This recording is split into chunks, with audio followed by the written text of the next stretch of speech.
Estamos chegando, e aí, sexto ano, beleza? Como é que vocês estão? Bom, gente, é o seguinte, estamos aí com mais uma aula virtual. Lembrando que é necessário que vocês estejam bem atualizados com o conteúdo que a gente já passou. Vocês, quando voltarem, vocês serão cobrados disso também. Claro que a maioria já está me mostrando, né? Então não tem problema, continuem mandando para o privado. Foi um teste que foi feito na aula passada e deu certo. Então, quero que vocês fiquem me mandando as imagens para o privado. Hoje, eu quero que vocês assistam essa aula, né? É sobre solos. A gente vai falar sobre solos. E vai ter um texto que vocês devem ter copiado no caderno. Esse texto vai ser mandado na forma de print, na forma de link também para vocês. Já. Primeiro, assistam esse vídeo até o fim. Tá? A gente vai falar sobre solo. Antes, eu gostaria de dizer que as instituições públicas, elas já estão bolando um plano para o retorno da gente, viu? Ainda não tem data, tal, mas o pessoal já vem discutindo bastante. Mas é necessário que vocês comecem a se acostumar. Quem tem mãe costureira, avó e tal, ó, começa a se acostumar, tá certo? Que é isso aqui que vocês vão usar. E eu não me surpreenderia se alguém chegasse com isso aqui para vocês, ó. É assim que a gente vai ter que trabalhar. Tá dando para me ouvir? Alô, alô, alô? Eu espero que sim. Já pensou? Ó, aí, cuidado com a máscara e tal, não sei o que. Não pode estar fazendo essa manipulação. Quem já tiver máscara em casa, eu sugiro que brinque com ela. Já que você está em casa, brinca com ela para se acostumar. Porque na escola vai ter que ser assim. Eu estou pensando no calor que vai fazer, ó. O cabelo já saiu aqui. Então assim, gente, a gente precisa se acostumar com isso, tá? A gente não pode estar usando máscara desse jeito. Não adianta. A gente vai ter que se acostumar com esse tipo de coisa. Tirou a máscara, colocou num local organizado, ó. Álcool gel, né? Não pode esquecer esses detalhes, gente. Infelizmente é uma coisa que a gente precisa se acostumar. E esses que ficam pegajosos, hein? Aí é que a gente tem que se acostumar mesmo. Enfim, vamos falar de solo, né? Solo é o seguinte. A gente vai falar de características gerais. Deixa eu diminuir a minha imagem. Pronto. Tipos de solos, características do solo. Entenda solo como resultado da degradação ou da destruição de uma rocha. Né? Rocha grandona, quebrada por ações de erosão, que aliás nesses slides eu falei muito pouco sobre erosão. Erosão merece um capítulo à parte para falar só sobre erosão, que é a destruição do solo em função da ação da água, da chuva, por exemplo. Enfim, uma rocha sendo destruída, ela vai formar o solo.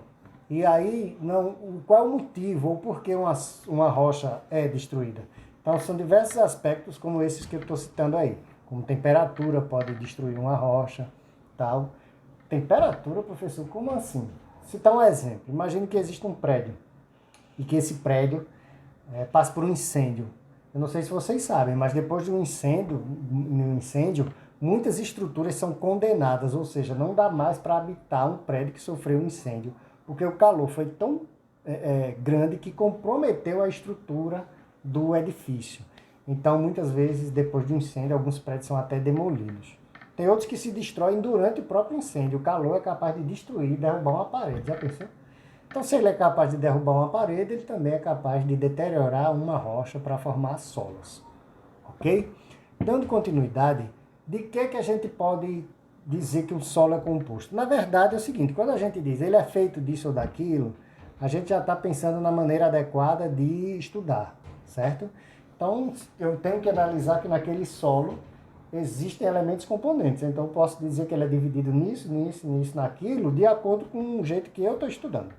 Então, solo tem a sua parte mineral, que é a parte sólida, né? E a matéria orgânica também, que é o resto de material de seres vivos que está ali se decompondo ou apodrecendo, ou já podre, ou já processada, vamos dizer assim. Um solo tem uma parte líquida, quer dizer, depende, né? Porque se for um solo muito seco, essa parte líquida é praticamente zero. E também existem espaços vazios dentro do solo que permitem que os gases se espalhem nesse solo. É o chamado ar do solo, tá certo? Eu vou ilustrar melhor isso aí. Eu separei essa imagem, que é de uma montanha lá no Peru. No momento eu esqueci o nome dela. Mas olha que coisa linda, gente. É a montanha colorida lá no Peru. É um ponto turístico de lá, né? E se vocês já viram alguns artesanatos dentro de garrafas com tipos de areia, tem muita gente que faz trapaça com aquilo ali, né? No lugar da areia bota outros pozinhos coloridos, ou então bota uma pintura, um corante na areia. Ali é. Mas existem areias coloridas. Na minha infância, eu morava lá na Tabajara. E por incrível que pareça, lá na Tabajara tinha um monte com areia colorida. Não era definido feito esse não. Mas a gente escavava nas bases da barreira lá, era até perigoso. Às vezes desmoronava. Teve já acidentes sérios lá. Minha mãe dizia que era pra gente não ir lá. Aí a gente pegava as areias e fazia a nossa areia colorida. Como eu não sabia fazer desenho, era só os das ondas, assim. A gente tinha os potezinhos de Nescafé cheio de areia colorida.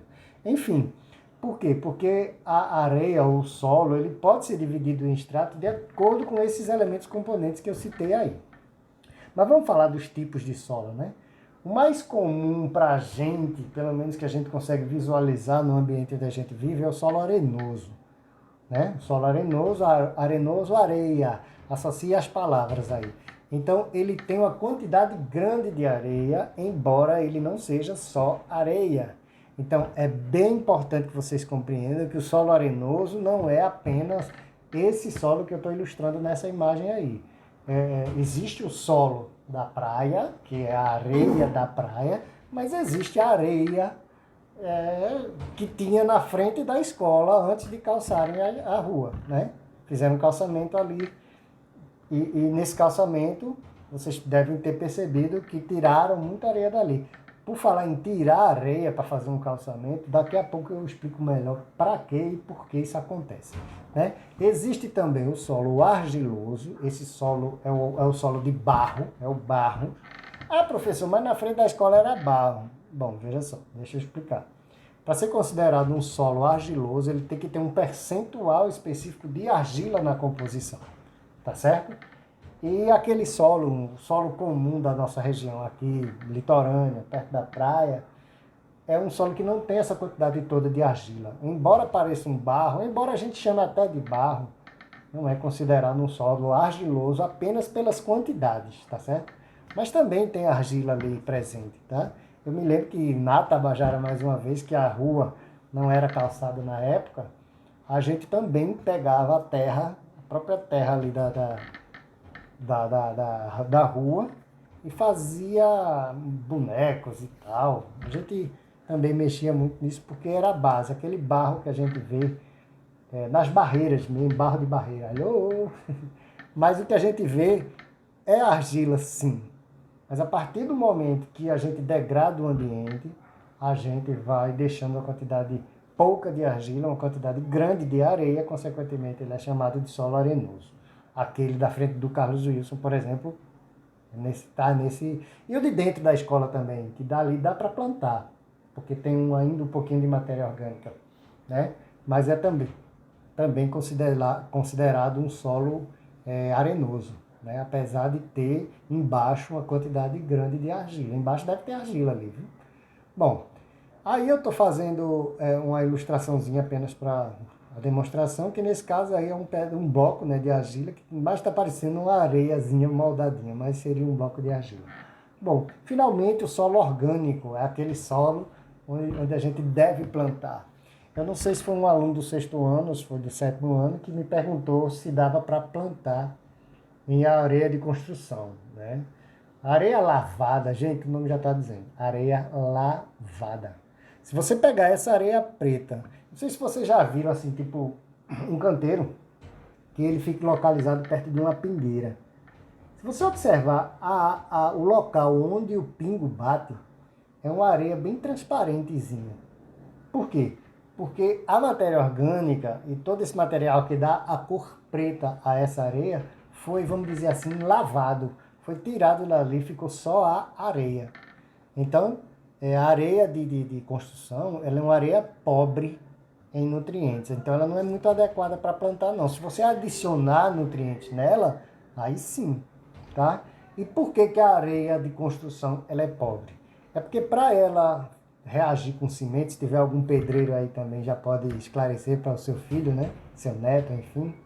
Então, a areia de construção é uma areia livre de elementos salinos ou de outros elementos que atrapalhem a relação ou a reação química dessa areia com o cimento. Precisa ser uma areia uniforme. Daqui a pouco eu explico melhor por que isso acontece, tá? Enfim, e aí na agricultura, já que a gente está falando de solo, a gente tem que falar que existem alguns fatores que favorecem o plantio, fora essa areia, que é a areia, o solo umífero, né? A terra umífera, né? A gente tem que levar em consideração também, eu falei muito areia, aí vocês confundem com arenoso, né? Mas enfim, solo umífero, solo arenoso, né? Então aí a gente chama de terra como se isso aí não tivesse areia. Tem areia aí, viu? Tem areia, mas não é numa quantidade comparada com o solo arenoso. E também nessa daí tem bastante matéria orgânica. Vamos passar. Enfim, a agricultura, a gente trabalha muito, quando se fala sobre agricultura, na preparação de um solo. Ou seja, o solo muitas vezes já é um solo umífero, mas os agricultores eles trabalham nesse solo, criando cada vez melhores condições para poder plantar. Então, uma terra fofa, ela é melhor para plantar do que uma terra socada.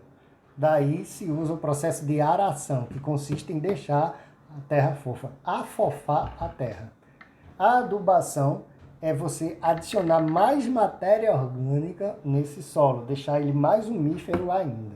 E a irrigação é você não esperar pela chuva para poder plantar, você adicionar água de maneira mecânica, de maneira manual, naquele terreno para poder você garantir que ele tem uma umidade adequada para se plantar. São conhecimentos milenares que estão em livros, mas que também estão fora do livro. Então, às vezes uma pessoa nem precisa estudar tanto para entender como é que a Terra se comporta, né?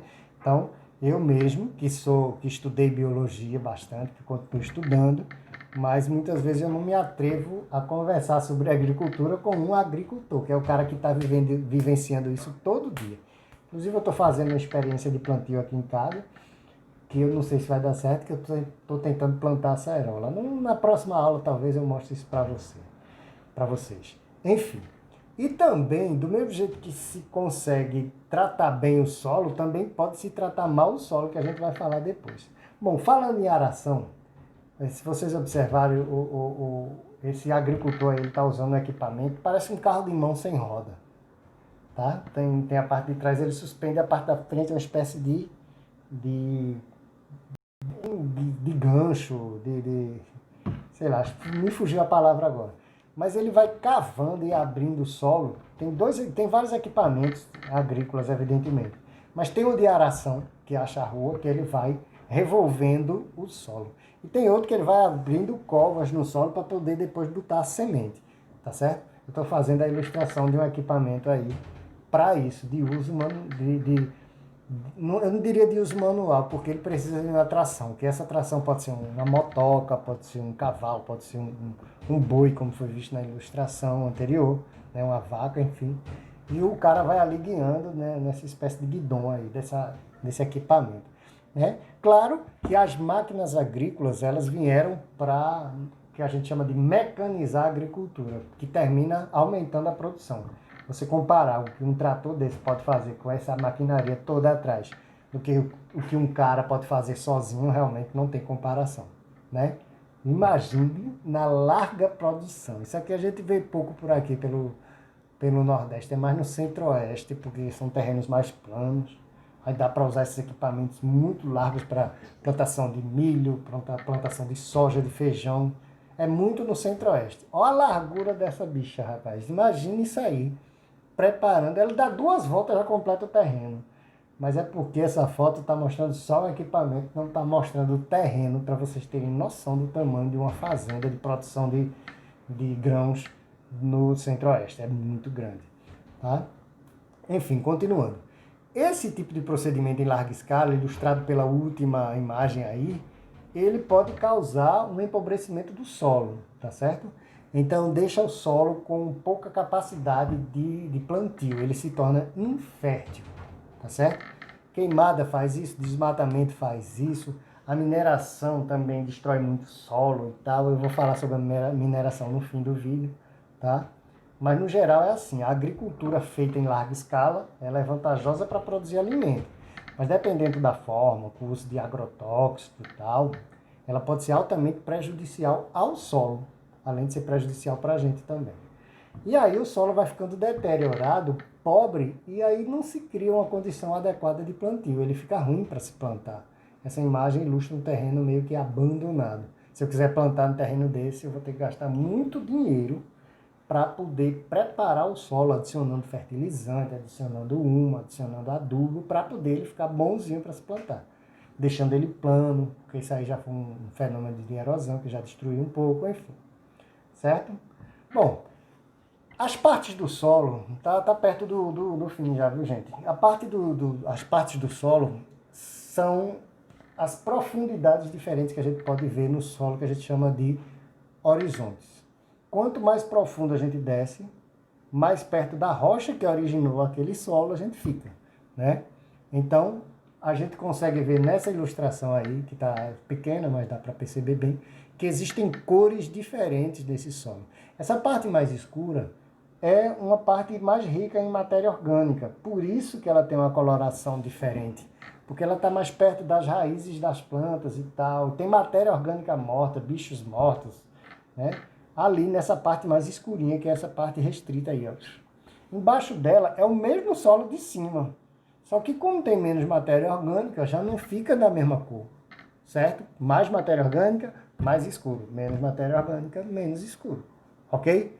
Então é bom que isso fique bem nítido para vocês. Essa parte mais embaixo ainda, mais avermelhada, já é mais argila, que deu origem a esse solo mais para cima também, que faz parte do solo mais para cima. Mas embaixo tem mais barro socado mesmo, que é a argila. A argila tem partículas mais fininhas. Quem já pegou em barro, né, aqueles blocos de barro, percebe que ele é bem coesozinho e a poeirinha dele é diferente, é mais fininha. Isso faz com que ele consiga ter uma compactação maior, tá? Que a gente pode até moldar, ok? E aí é uma ilustração, um desenho, tá? Que esse slide vai estar disponível para vocês, aí vocês leem o que está escrito aí, mas é para você diferenciar a rocha embaixo, maciça, é o horizonte R, R de rocha, o horizonte C um pouco mais para cima, porque tem A, B e C, que é essa rocha já um pouco mais quebrada, o horizonte B, que já é um conjunto de partículas ainda menores, e a parte de cima praticamente, que é a areia, o horizonte A, né? E a parte de cima que cobre tudo isso é a parte onde tem mais matéria orgânica. Comparem essa ilustração com o desenho anterior. Professor, dá para ver tudo isso nessa foto mesmo aí? Dá para ver? Bom, gente, isso aqui é um modelo, um esboço. Para começo de história, essa divisão retinha assim, não existe, né? Continuando, tá aí mais um exemplo do desenho. E eu comparei essa ilustração aí, que dá para a gente diferenciar alguns horizontes, com essa outra, que é uma construção de uma estrada que foi cortada. Tá? Essa parte de cima preta aí é o asfalto, né? Professor, é tão grosso assim o asfalto? Depende da estrada. Mas o que eu quero que vocês percebam é que embaixo dessa camada de asfalto tem duas outras bem retinhas, que foram feitas pelo homem. Isso aí não foi, como é que se diz, imagem do terreno como ele era naturalmente, não. Então, quando se vai fazer uma estrada, normalmente se escava. Por quê? Porque o solo é fofo, ele é irregular, ele pode fazer com que a estrada afunde. Então, eu cavo. Depois jogo a areia de partículas mais fininhas, que aí está ilustrada pela mais vermelhinha, mais roxinha, sei lá. Aí deixo aquilo ali bem, como é que eu poderia dizer, bem retinho e achatado. Professor, como é que se soca essa terra aí? Já eu explico. Depois eu coloco um outro tipo de solo mais poroso, que aí quando eu jogar a água ele vai assentar melhor, para depois chegar com o asfalto. Aí eu dou uma molhada com piche, com óleo, para poder jogar o asfalto em cima. Não é tão simples assim, não. E a máquina que se usa para isso são essas compactadeiras ou rolo compressor, né? Esse que tem uns quadradinhos aí serve justamente para eu cavar buraquinhos num solo que já foi achatado para jogar o outro e o outro prender melhor nesses buraquinhos, né? E o rolo compressor final, que finaliza mesmo, é esse outro aí, que aí eu tenho uma foto mais real, né? Eu fico pensando um bicho desse passar por cima, eu vou nem pensar, né? O estrago que um rolo compressor desse faz. A gente vê muito filme, né? Desenho e tal. Lá vem o rolo compressor e os heróis do filme, os artistas tudo correndo para fugir de um rolo compressor desse. Enfim, então assim, gente, é só para vocês entenderem que para se construir é necessário que eu tire o terreno original, cave mesmo, porque ele é muito irregular e fofo. Bote ele numa areia padrão, uniforme, compacte essa areia com um rolo compressor, bote outras camadas, quantas forem necessárias, é o chamado aterro, para poder começar a construir ou para poder começar a fazer uma pista, né? Construir verticalmente ou até fazer uma pista. Lembrando que para construir verticalmente, eu preciso de botar estacas no terreno. Bom, areia movediça, vocês já ouviram falar?